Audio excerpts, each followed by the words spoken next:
Muy cortito el aplauso. Ese aplauso tiene que sonar de otra manera porque es para Él. Es para Él. Démosle toda la gloria, toda la honra y todo el honor al Señor. Él lo merece. Él lo merece. Bendito sea el Señor. Muy bien, puede tomar su asiento los niños. Pasan con Julián y con Antonio para su programa, por favor. Muy bien. Quiero pedir que ponga toda su atención ahora. A ver, vamos a dejar que salgan los niños.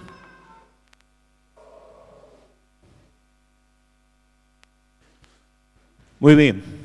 Hermanos, se ha ido un poquito la hora, pero yo le quiero pedir que ahora, justamente porque lo que vamos a compartir es palabra de Dios, vamos a poner toda nuestra atención, no nos vamos a distraer, no vamos a hablar entre nosotros, vamos a escuchar la palabra. ¿Usted dice amén a eso?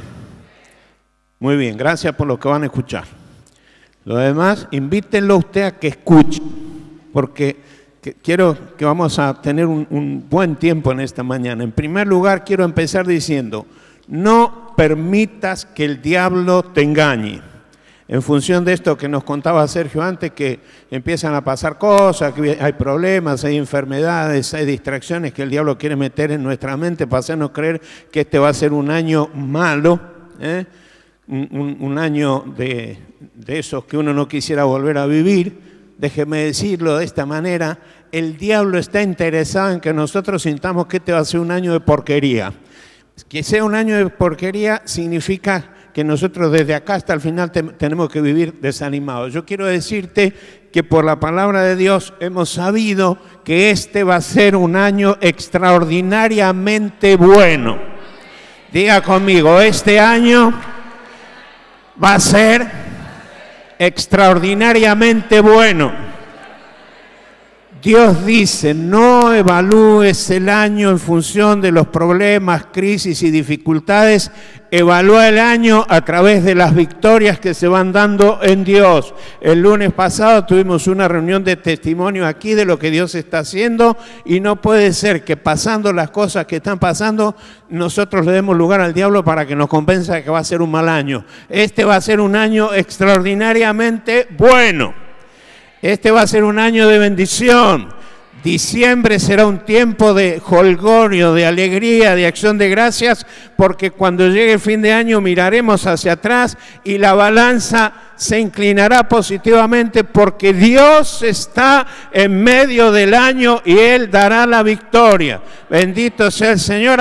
Ahora sí demos un aplauso de gratitud y exaltación a Dios.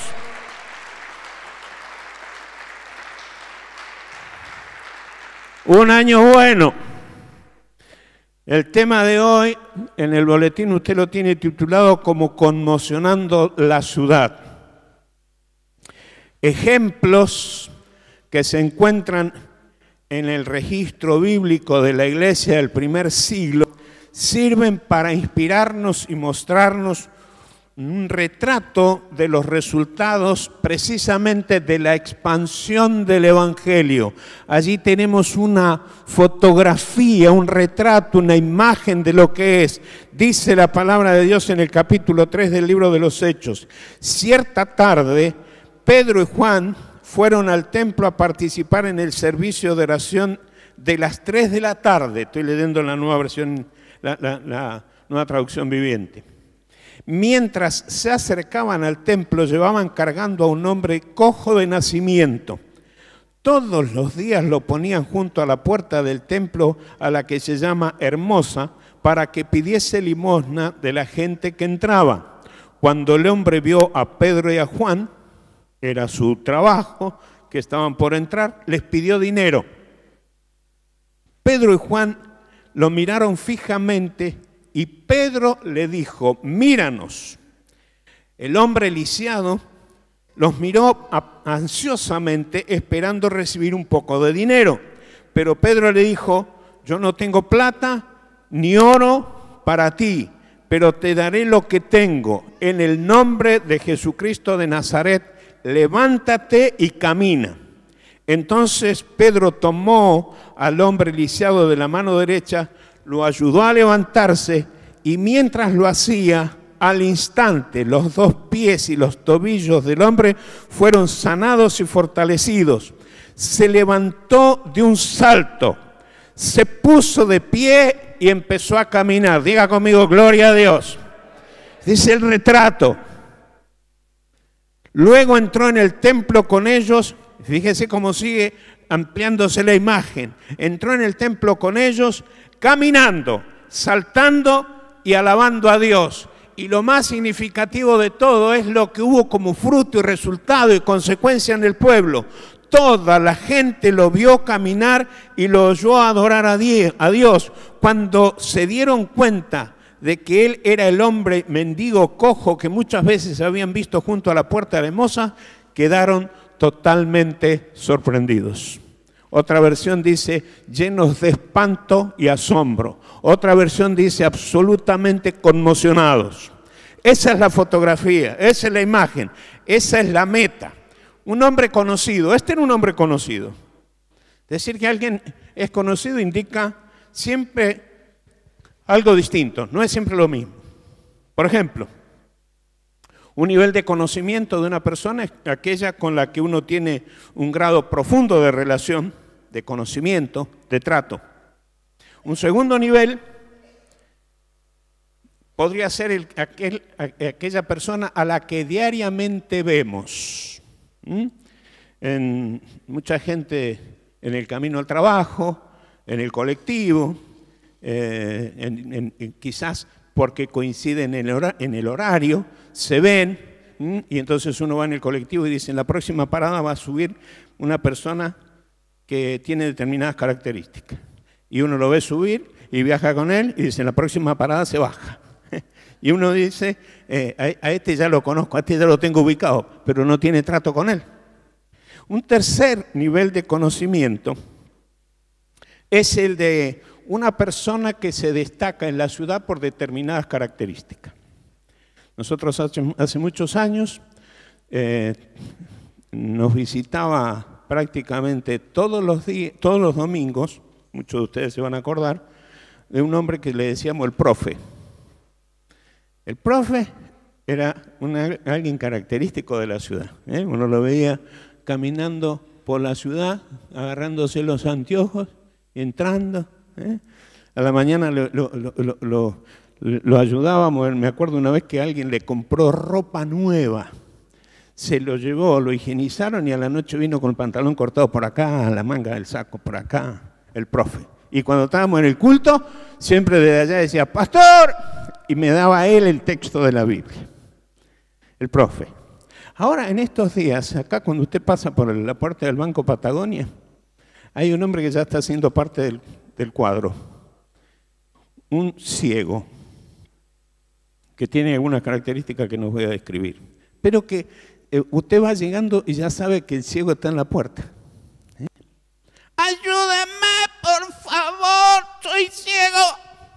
Más o menos así habla. El día que ese hombre no está, dice, ¿qué le habrá pasado al ciego hoy, no? Porque ya es parte, alguien característico. Este es el caso, este tercer caso, es precisamente el del paralítico que acabamos de leer. El paralítico del texto se había hecho conocido, en primer lugar, por algunas cosas. En primer lugar, toda discapacidad genera imposibilidades. Este hombre era conocido como el paralítico, como el cojo, como el discapacitado, cualquier cosa de esta que uno podría decir. Diríamos que de alguna manera su incapacidad era su credencial. Es triste decirlo de esta manera, pero era como su carta de presentación. En segundo lugar, lo otro que lo hacía conocido es que la necesidad de subsistencia que él tenía, unido a la imposibilidad de conseguir un trabajo como el de cualquier otra persona, lo movió a buscar una forma de contacto con la gente para tratar de conseguir la ayuda necesaria. Muchos de ellos de buena voluntad que lo ayudaban y otros pasarían de largo, como nos suele pasar a nosotros hoy también. Con la ayuda de algunas personas, todos los días lo llevaban, dice el texto, y lo ubicaban al lado de la puerta del templo, y el texto es bien detallado, dice que la puerta que se llama la Hermosa. Y como antes dijimos, con el tiempo pasó a ser parte del cuadro, parte de la fotografía, de manera que el día que no estaba el cojo, dice, ¿qué habrá pasado hoy con el cojo? Porque lo normal era, yo creo que hasta el mosaico ya tenía la forma de su cola, porque todos los días sentado en el mismo lugar. Es decir, lo que ayudaba a este paralítico que fuese conocido en el pueblo era precisamente el lugar donde se lo ponía. Y en tercer lugar, un tercer elemento que ayudaba a que este hombre fuera conocido era justamente la actividad que él desarrollaba, pedía limosna. Entonces uno ya tiene el cuadro completo. Ahora, analicemos esto. Lo normal era que todo lo que acabamos de describir hasta aquí forma parte del cuadro que ya había hecho o ya se había hecho natural y lógico en la ciudad. Es decir, la escenografía del lugar incluía el templo, la puerta y el cojo. ¿Está bien? Por otro lado, para el personaje de la historia, lo normal era su rutina, como si fuese el trabajo que le daría su sustento, dependiendo de aquellos que lo acercaban a la puerta para ubicarlo y que pida limosna. Un segundo elemento que me interesa analizar era cuál era la esperanza que a este hombre le latía constantemente en su mente y en su espíritu. Lo natural para los seres humanos es tener esperanza. La esperanza genera expectativas de logros, de cumplir sueños, de realizaciones en la vida. Y uno se pregunta, ¿cuáles serían las expectativas del hombre de nuestra historia? Siempre, por supuesto, en el terreno de las especulaciones, podemos entender que así como era desconocido por su discapacidad, a él le resultarían conocidos aquellos que por su generosidad siempre lo habían ayudado. Entonces, hablando de expectativas, una primera expectativa que este hombre podía tener era que los generosos volviesen a venir ese día para poder llevar algo a su casa. Una segunda expectativa sería que como consecuencia de la primera, al final del día volviese a su casa con el dinero necesario para su subsistencia. Y finalmente, que al día siguiente lo llevaran nuevamente para seguir ubicado en el mismo lugar y poder obtener el recurso necesario. Entonces, hasta aquí hablamos de lo normal, hablamos de la esperanza, pero ahora hablemos del cambio que se produjo. Un día el escenario cambia. ¿Me está siguiendo? ¿Qué había en el escenario? Un templo, una puerta y un cojo. Un día el escenario cambia, porque dentro de ese escenario la actividad normal era que a este hombre lo traían, lo sentaba y pedía limosna y él se llevaba lo que le daban los generosos que encontraba en el camino. Un día el escenario cambia. Los actores son los mismos, pero no está todo igual. El personaje y protagonista principal de la historia es el mismo, pero algo lo hace distinto. ¿Me va entendiendo? Ese hombre no caminaba, pero hoy lo vemos caminar. A ese mismo hombre se lo veía apesadumbrado, lastimero y suplicante, como el ciego que menciono de aquí, del Banco Patagonia, teniendo como actividad principal la mendicidad, o a partir de su mendicidad el andar pidiendo limosna. Pero ese es un día distinto para él. Hoy no lo vemos sentado junto a la puerta esperando recibir algo de los que pasaban por allí. Ahora lo vemos alabando a Dios a los gritos como una expresión de algarabía, júbilo y gratitud. Antes estaba sentado a la puerta, ahora entra al templo a agradecer y alabar a Dios. El escenario cambió. ¿Gracias a qué? A la misericordia de Dios. Esto dice, ahora lo vamos a leer en la Biblia, que conmocionó a la ciudad. Diga conmigo, conmocionó, asombró. Como dijo Sergio al principio, vinieron, hay una pila que conserva la carga hasta el final. No le voy a decir la marca, salvo que me pague la publicidad. Pero hay una pila que usted se la pone a un camioncito y a la hora sigue actuando fuerte igual porque la pila conserva la carga. Cuando usted está lleno del Espíritu, está con la misma potencia, al principio y al final. Y cuando usted participa de un culto donde estamos juntos tratando de edificarnos y usted está enganchado en el Espíritu de la palabra, usted tiene que venir con la pila cargadita. ¿Está bien?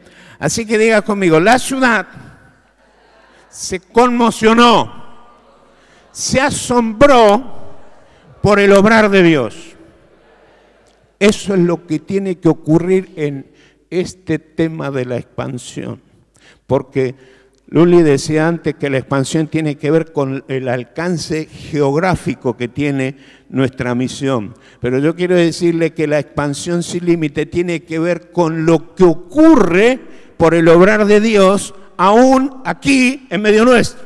Eso también es expansión. Si no hemos estado acostumbrados a ver cosas maravillosas de parte de Dios, justamente la expansión nos convoca a orar, clamar, ayunar y hacer todo lo que nosotros tengamos que hacer para que la manifestación plena del poder de Dios empiece a mostrarnos cosas que siempre anhelamos, pero todavía no hemos logrado ver en su plenitud. ¿Me está entendiendo? Así que estos quedaron totalmente asombrados por lo que pasaba con este hombre. ¿Cuál fue el impacto en la ciudad? Naturalmente los cambios provocan sorpresa. En la foto diaria que llevamos incorporada en la mente de lo cotidiano, cualquier cambio nos llama la atención. Sin embargo, los cambios que son además de notorios, tan cataclísmicos que se convierten en algo realmente conmocionante, supera los límites. Lo natural nos dice que un paralítico va a ser paralítico toda su vida, que su destino ya está señalado y por lo tanto no debemos esperar cambios al respecto. Pero los habitantes de esta ciudad donde se desarrollaba la historia del paralítico en nuestra historia, hubo un hecho por el que quedaron todos totalmente sorprendidos. El paralítico ese día a la puerta del templo, como todos los días, ahora no pedía limosnas, no estaba sentado e inmovilizado como lo normal. Hoy camina, salta, grita, alaba a Dios. La versión Reina Valera 60 dice que todos se llenaron de asombro y espanto por lo sucedido.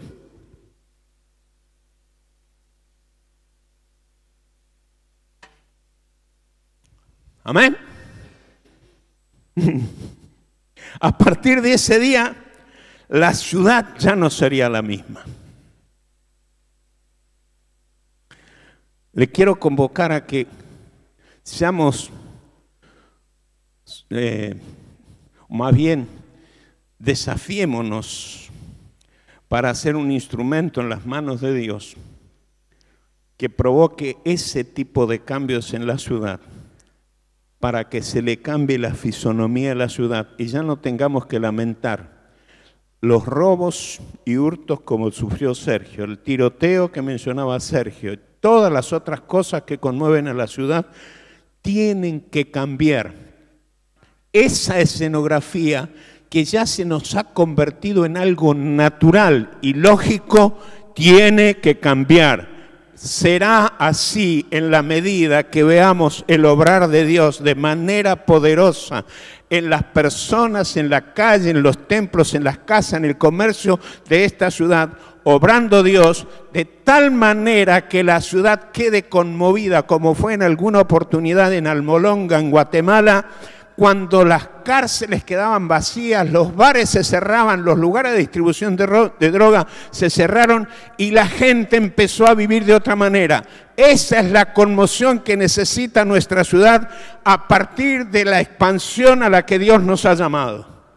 ¿Me está siguiendo?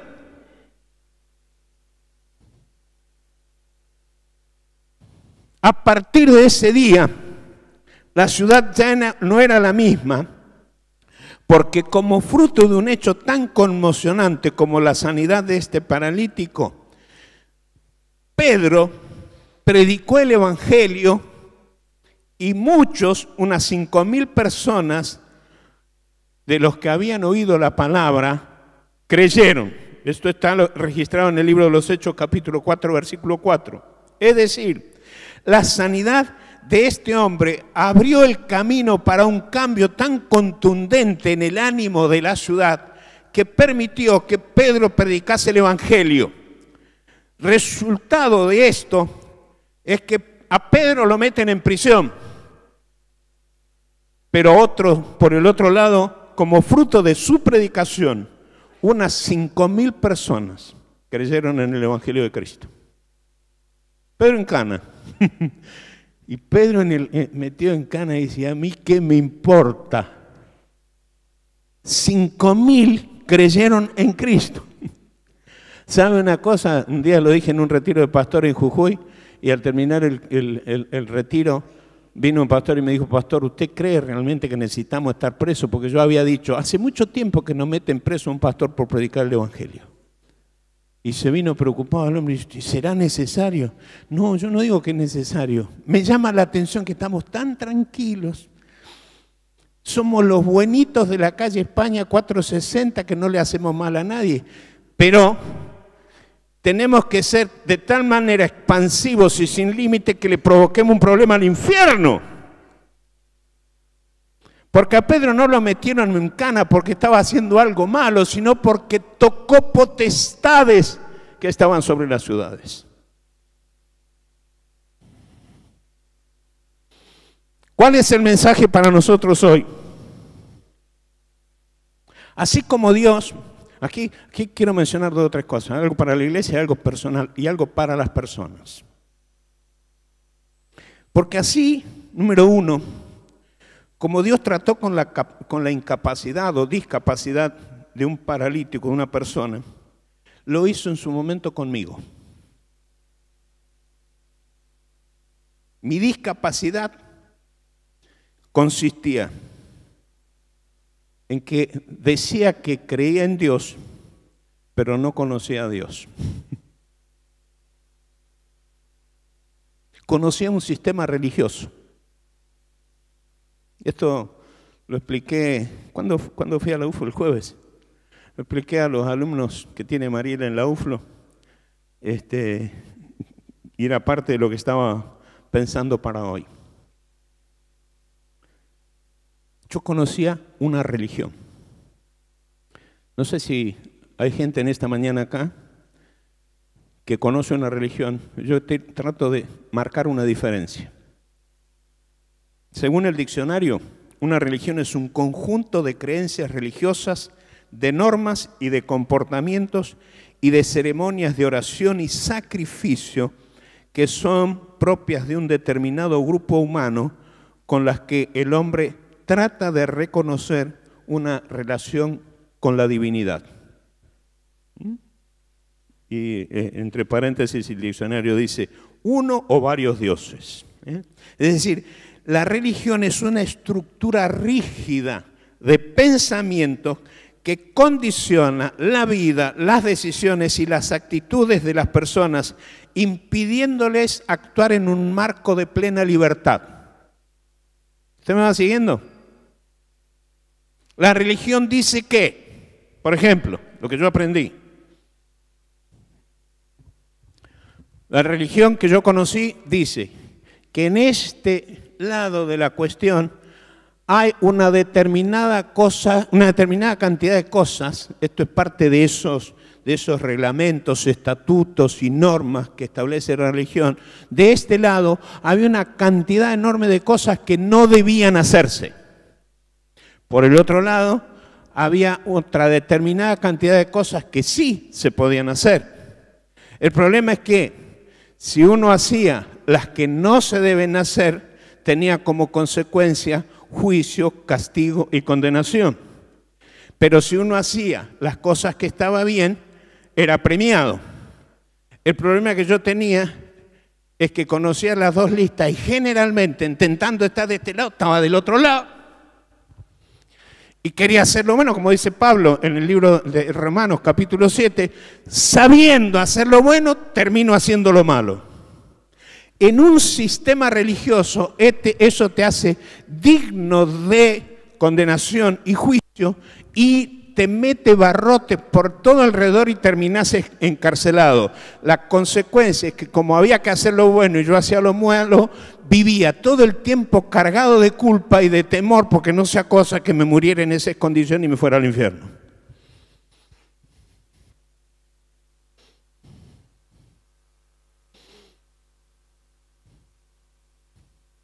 Esa era la consecuencia más dura.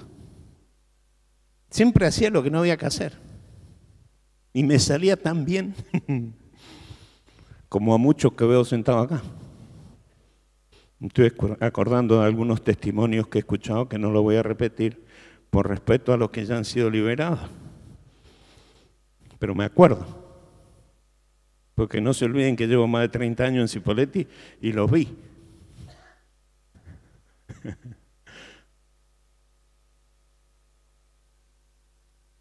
Por ese motivo, como les decía antes, siempre me sentía culpable, sentía que no daba la medida, tenía temor. A diferencia de eso, la fe en Cristo no es un sistema rígido. La fe en Cristo es una relación vital con el dador de la vida y de la salvación. No es religión, es relación. Tiene doctrina, tiene principios, tiene valores, pero no es una estructura que te encasille el pensamiento, sino que es una relación vital y contenedora que no condena, sino que corrige y enseña a vivir bien para que te vaya bien. La relación con Dios te permite equivocarte, sin que por ello seas condenado, sino corregido como parte de un aprendizaje para la vida. ¿Me están mirando extraños? ¿Voy bien? ¿Sí? Por favor, trate de tomar esto porque usted se tiene que llevar un contenido importante en esta mañana. Y si hay alguien aquí que dice, bueno, entonces yo hasta hoy fui un religioso, pues bien, tiene la oportunidad de encontrarse con Dios justamente para abandonar la religión. Hermanos, yo ya me he propuesto que cada vez que alguien me dice, usted es un religioso, digo, no, yo no soy un religioso, es un siervo de Dios.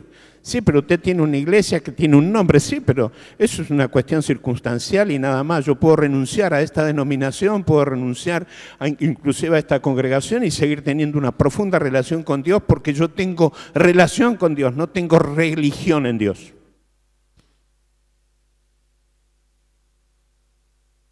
Un día, sorpresivamente, Dios me sacó de ese sistema y tuve libertad para verlo y conocerlo a Él. Bendito sea el Señor. Es decir, dejé la religión y seguí a Cristo a través del cual encontré la libertad que siempre anhelé. Fui aprendiendo el Evangelio, sus principios, sus valores, etcétera, las enseñanzas de la palabra de Dios. Empecé a tener otro fundamento en mi vida y aprendí a tomar decisiones sin culpa ni temores. Quedó atrás mi discapacidad emocional porque fui sanado de ella por la presencia de Dios. Fuera el temor, fuera la angustia, fuera la culpa, fuera todo eso de lo que se había llenado mi vida. Entonces mi pregunta es, porque quiero decir esto, cuando yo hablo de un sistema religioso, la mayoría de los que estaban aquí saben que yo fui ayudante de un sacerdote católico, entonces por ahí alguno está pensando que lo que yo estoy diciendo es dejó el catolicismo y se hizo evangélico y fue libre. No. Lo que estoy diciendo es que cualquier sistema religioso, sea católico, sea evangélico, te puede generar una estructura religiosa que te encasilla y te condiciona. De manera que podés haber sido evangélico toda la vida y ser un religioso recalcitrante que todavía no tenés libertad ni paz en Dios. De manera que esto es para todos. Entonces mi pregunta es, ¿has identificado alguna discapacidad en tu vida que tenga que ver tanto con lo físico, emocional, espiritual? Porque si es así, Dios puede traer sanidad, la sanidad que estás esperando y que estás buscando hace mucho tiempo. Puede ser de manera sorpresiva, como fue en el caso del cojo de la historia bíblica que narramos al principio, o puede ser algo paulatino en un proceso en el que Dios te va llevando a tener una mayor comprensión. Hermanos, cuando yo dejé el catolicismo, y lo aclaré con los alumnos de Mariela, no me interesa hablar más del catolicismo. Existen, están, son respetables, etc. No tengo problema con eso. No tengo problema de relacionarme con un sacerdote. No tengo problema de relacionarme con un católico. No, como no tengo problema de relacionarme con cualquier persona, cualquiera sea su fe. Pero uno puede pertenecer a puede tener determinada estructura mental de pensamiento a través de la que uno cree que tiene buena relación con Dios y está lejos de Dios.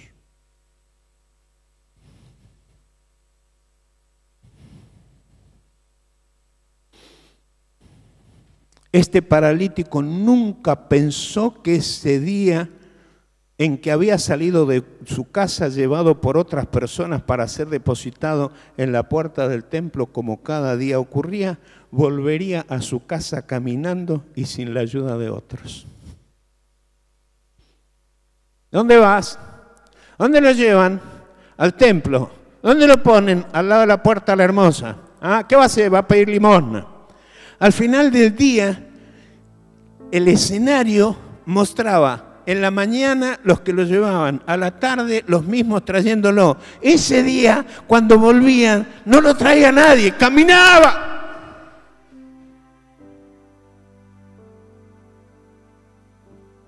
En el camino de la expansión que hemos declarado y hablando de expectativas, lo que deberá ocurrir es que haya tal manifestación de Dios en la ciudad que sus habitantes sean impactados, conmovidos, conmocionados y llenos de asombros a través de los hechos poderosos de Dios que Él ha hecho, hace y hará a través de su pueblo para siempre. A mí en los congresos me enseñaron que cuando uno empieza a tocar la música es que hay que terminar. Y encima es mi hijo. ¿Ustedes qué quieren? ¿Que pare o que siga? Rapidito, como dice Carlos Braina, póngase de pie y predica media hora más. Pero rapidito. Cuando uno vive un cambio radical como el del paralítico, número 1, encuentra respuestas. Número 2, resuelve conflictos. Número 3, encuentra libertad. Número 4, es inundado por una paz desconocida. Número 5, se apasiona por tener una relación viva y diaria con Dios. Se vive con pasión. Como cantamos una canción que dice, todos verán cuán grande es nuestro Dios. Todos verán cuán grande es nuestro Dios. Me pregunté, porque leo el Salmo 139, cosa que no voy a leer ahora, pero léanlo ustedes en su casa, y me encuentro con un Dios que es omnipotente, omnisciente, grande. Entonces me pregunto cuando canto eso, ¿qué tan grande es mi Dios? ¿Qué tan sabio es mi Dios? ¿Qué tan cerca de tu Dios estás? ¿Qué grande es Dios? Cantamos la canción que dice, todos verán qué grande es mi Dios. ¿Cómo lo verán? ¿Cuál es mi parte para que lo vean? ¿Qué debe verse en mí para que otros vean a un Dios tan grande? Hay otra canción que dice, y que creo que cantamos hoy, no me acuerdo, Dios de milagros, manifiéstate en este lugar. Queremos decir con manifieste, sino que se manifiesten milagros, portentos, maravillas, cosas extraordinarias de parte de Dios. Esos milagros lo hacen un Dios grande que pasa por encima de lo normal y natural. Ese es mi Dios Y ese es el Dios de milagros que todos verán, para lo cual me apasiono, busco, declaro y trabajo para que esta ciudad sea conmovida y conmocionada por el poder de nuestro Señor Jesucristo. ¿Cuántos dicen amén? De un aplauso al Señor.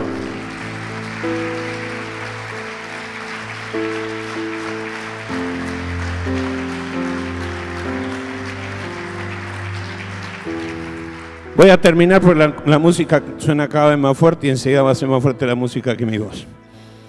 Pero quiero invitarle a que se ponga de pie.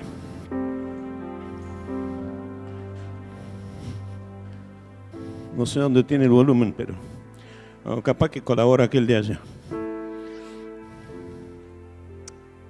Cierren sus ojos.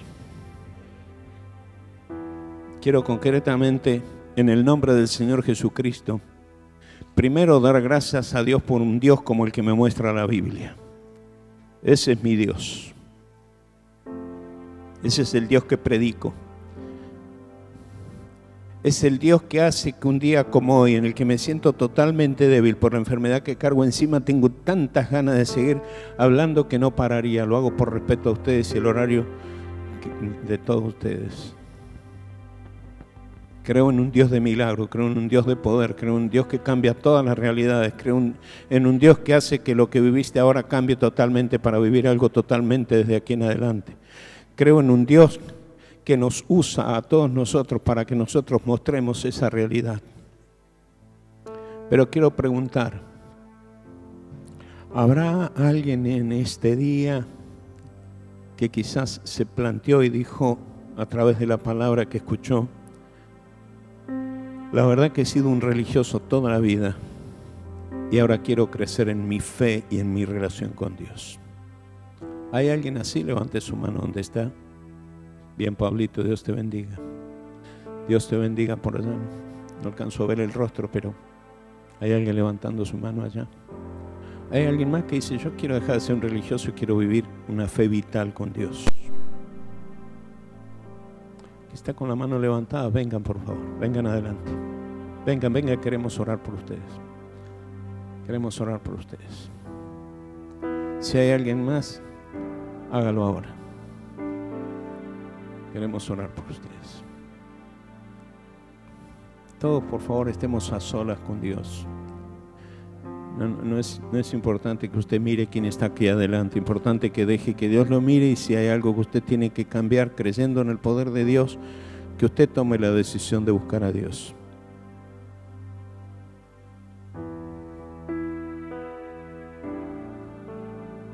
Mientras pastores empiezan a orar aquí por las personas que ya vinieron adelante, si usted es una de esas personas que dice: yo la verdad que necesito crecer en mi fe y en mi relación con Dios, por favor venga ahora para que los pastores puedan orar por usted.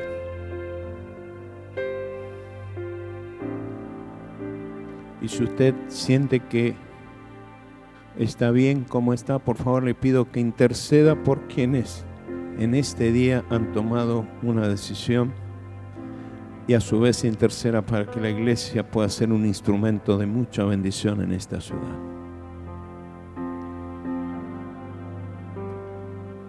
Muy bien. ¿Alguien más va a venir? Venga ahora. Muy bien.